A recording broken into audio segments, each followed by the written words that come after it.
Indeed, you can get a completely free legal consultation with an experienced attorney day or night, 7 days a week, even on nights and holidays by calling 1-800-400-5050 or visiting us at www.californialaw.com. There's no fee unless we win. Today, we are going to talk about what you win when you win a lemon law case. The lemon law for defective vehicles can be very sour, but it can also be extremely sweet. Many people have defective cars, and everyone wants to know what you get when you win. Hello, and welcome again to our show. I am Allie. Every day, people are asking a lot of questions regarding the lemon law for defective cars. When their car is a lemon, they want to know how it turns into a tall glass of cold lemonade, or even a nice slice of yummy lemon pie. Today, we will explain what you get when you win a lemon law case.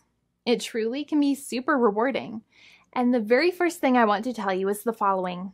It's not about the specific type of vehicle that you have. There's no specific list of cars or makes or models. New vehicles, used vehicles, leased vehicles, and purchased vehicles, and more can all qualify under the lemon law. In fact, the lemon law can sometimes apply to things other than cars too, such as trucks, boats, motorcycles, small planes, appliances, and some electronics might be considered lemons too. Let us know what you are dealing with in the comments below. However, the majority of cases that we see actually do have to do with defective cars and automobiles. First of all, I want to break down the basics of how the lemon law works. Basically, you got a vehicle that is defective or has problems, but the dealership cannot repair it within a certain number of times or within a certain number of days. If that's the case, then it might qualify as a lemon based on the state you live in. Pretty much every state of the 50 states of America has a lemon law. Unfortunately, sometimes automobile manufacturers don't focus on the safety of the vehicle and instead focus on the safety of their own cash pocketbooks and net profits. For that reason, if your car is a defective lemon, you should really know about your legal rights. So in the following, I am going to tell you all about what you can get or win when you win a lemon law case. Some automobile manufacturers make a lot of money and are rich, and a lot of people hate the dealerships for taking their money and giving them a hunk of junk, the runaround, and a bunch of lies. But sadly enough, the lemon law is not designed to make you rich, and it is not intended to make you wealthy. Instead, the law is designed in a way that is supposed to put you in the position that you would have been if the vehicle had not been defective.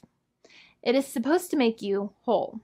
Even if you spent $60,000 or $70,000 on the car to fix up the car and spice it up, you still might not get that money back. It really depends. Even though the dealership might have lied to you, given you the runaround, and then failed to do their part. That's why it is important to give them the lemon drop down. By winning lemon law cases, consumers are really making the road a safer place for all drivers and pedestrians by making automobile manufacturers care more about consumer safety. Now, what you get when you win a lemon law case usually comes down to one of three possible options or remedies.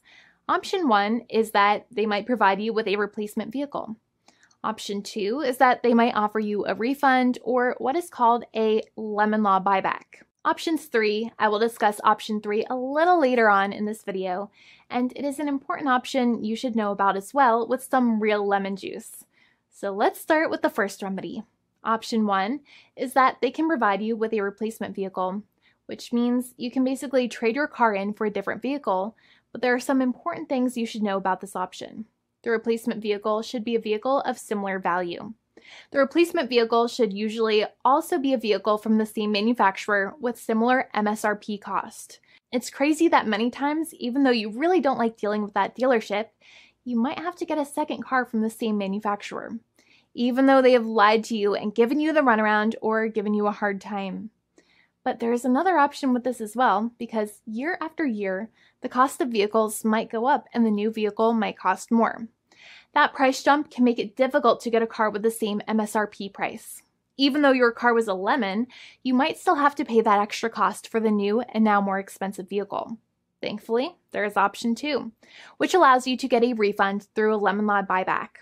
But one of the problems with a buyback is that sometimes you might have to have a trade-in vehicle, and you might have still been required to pay more money on that trade-in vehicle. And when you got your new car, the dealership might have rolled over the amount you still were supposed to pay on your previous vehicle into the calculation of your new vehicle. In other words, you might have been upside down on the finances of your new vehicle. So sometimes you need to pay for that difference in order to get out of the car. And a lot of people find it extremely weird that they have to pay money in order to get out of the defective vehicle. But many times that's how it works. Now, in a lemon law buyback, if you get a lemon law buyback, you usually get back what you paid. You may have bought the vehicle in a one lump sum all at once, or you more than likely had a finance or lease plan. What you usually get back is the money that you actually paid. Your hard-earned money that actually left your pocket and went straight into the pockets of the manufacturers. So think about it for a second and try to calculate about how much you paid. Think about the down payment and also add up all of the monthly payments that you have made for your car so far. It can add up to a lot of hard-earned money. In some cases, it can add up to $30,000 or more, but every case is different. Even though they accept that their vehicle is a lemon, many times the manufacturers still try to pinch pennies and also nickel and dime their customers. So they deduct certain fees during the negotiations, such as an offset for mileage for the portion of time that your vehicle did not have problems. Sometimes it is legal for manufacturers to deduct such things from the settlement you end up getting, but many times they may be doing so incorrectly or it might be taking away too much of your personal money. Having a powerful negotiator and experienced attorney by your side can be very helpful. In addition, most lawyers do not charge you out of your own pocket for their attorney's fees and court costs. Many attorneys only get paid if they win, and if they don't win, they just don't get paid anything. Lots of attorneys spend their own money on your case, and the attorney might never get the money back. But it may make sense for the lawyer to take that risk if you have a strong case. It reminds me of being a kid and selling lemonade and spending my piggy bank coins and quarters to make the lemonade, even though I was never sure if I would make my money back. But when I made amazing lemonade, everybody would want it. We would all be happier as a result. Option 3 is that sometimes a manufacturer might simply pay you a settlement in what is called a cash and keep procedure. That's when you keep the car, but you get paid some compensation for all of the headaches and defects the vehicle caused. Even if you don't have a clear lemon law case, the manufacturer might still make a good faith offer to settle the matter and get it off of their heads. In many situations, even though the settlement might be less than a full buyback of the vehicle, it might make sense for you to accept that offer depending on your goals. In addition, it's usually required that the problems happened while your car was under warranty or extended warranty. Even if you no longer have warranty, but your problems happened while your vehicle was under warranty, you might still have a case. However, without any warranty, you cannot have a lemon law case in most situations. However, you might still have some legal protections such as breach of contract, auto fraud, or something else. The founding attorney of the law firm, Jimmy and I, would love to speak to you. The consultation is completely free, and the team of lawyers can speak to you and review any documents you have for the vehicle, such as your vehicle purchase agreement and repair invoices. Call now for a completely complimentary and fully free consultation with an experienced lawyer. It's free to call 1-800-400-5050 day or night, 7 days a week, or visit us at www.californialaw.com. Lawyers are waiting to speak to you and encourage you to call. This video is not legal advice. I am not an attorney. I'm a paid spokesperson. Attorney Jimmy Hanai is a lawyer in the state of California and handles California lemon law cases. There are no guarantees. This legal advertisement is by lawyer Jimmy Hanai of CaliforniaLaw.com.